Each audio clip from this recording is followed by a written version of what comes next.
नमस्कार, स्वरमई टाइम्स में आप सभी का बहुत बहुत स्वागत है। केंद्र सरकार ने सिटीजनशिप अमेंडमेंट एक्ट लागू किया है, यानी कि CAA कानून।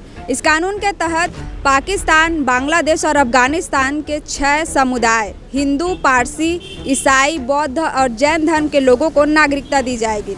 इस कानून के बारे में लोगों का क्या विचार है, आइए हम बातचीत करते हैं और लोगों से जानते हैं।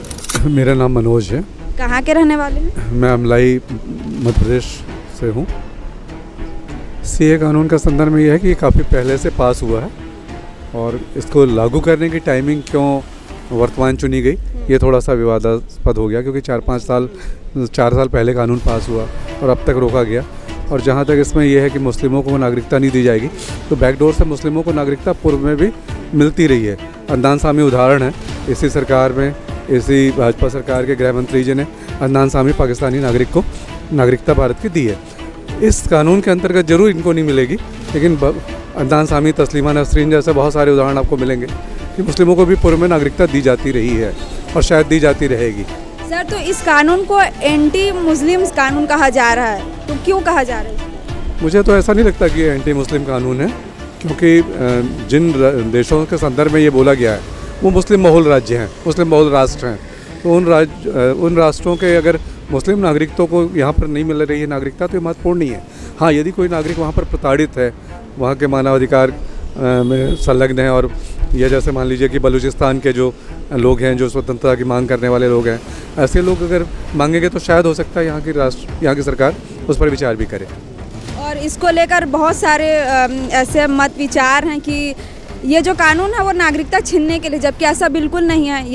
ये कानून नागरिकता देने के लिए है। तो लोगों में ये भ्रम है, तो उसको वो कैसे दूर करें? दरअसल ये जो कानून है CAA, और इसके पहले नागरिक रजिस्टर बनाने की बात हुई, उन दोनों बातों के घालमेल की वजह से लोगों के दिमाग में ये भ्रम फैला कि हमारी इससे नागरिकता छीनेगी। नागरिक रजिस्टर बनाना एक अलग मसला था और ये एक अलग बिंदु है, इसलिए इससे किसी की नागरिकता नहीं छीनेगी। ये तो नागरिकता देने के लिए बनाया जा रहा है। हाँ, ये ज़रूर है कि इसकी टाइमिंग की वजह से स्वाभाविक है राजनीतिक दल विरोध कर रहे होंगे, क्योंकि चुनाव करीब है।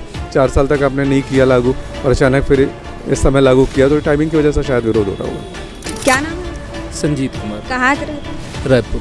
तो ये जो कानून है वो पाकिस्तान, बांग्लादेश और अफगानिस्तान के लोगों के लिए, तो अन्य देशों के लिए क्यों नहीं है? सर, इसका कुछ जानकारी आपके पास? रिलीजियस माइनॉरिटी यही बस है। ऊपर से ये पहले सब कॉन्टिनेंट का हिस्सा थे, बाद में अलग होके अलग अलग देश बने। इस वजह से इन 3 देशों को रिलीजियस बेसिस पे सिटीजनशिप का बेनिफिट दिया जा रहा है, क्योंकि रिलीजियस माइनॉरिटी तो यही है ना, नॉन मुस्लिम ही है।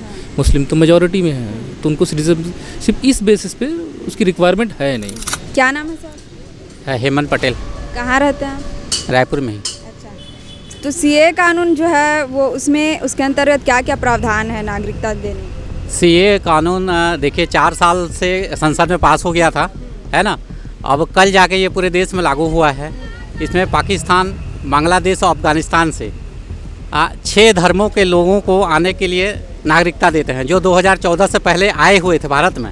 अभी तक उन्होंने कोई भी कानून के तहत वो बिना किसी नागरिकता के रह रहे थे, तो केंद्र सरकार उनको एक नागरिकता का टैग दे रही है। तो ये मेरे ख्याल से ये बहुत ही अच्छा कानून है उनके लिए। सर, और ये जो है वो गैर मुस्लिम है, लेकिन इसका सबसे ज़्यादा विरोध किया जा रहा है मुस्लिमों के द्वारा।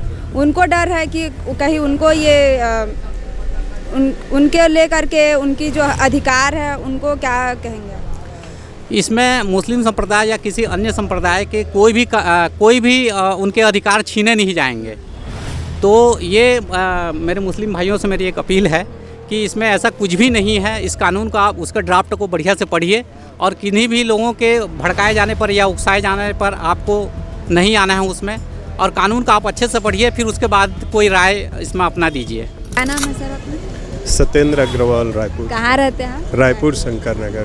सर, CAA लागू के क्या क्या फ़ायदे? ये जो कानून है वो पाकिस्तान, बांग्लादेश, अफगानिस्तान के जो शरणार्थी हैं उनके लिए है, जो कि पहले 11 साल ज़रूरी था कि वो रहे भारत में, लेकिन अब उसको घटा करके सिर्फ 6 साल कर दिया गया है।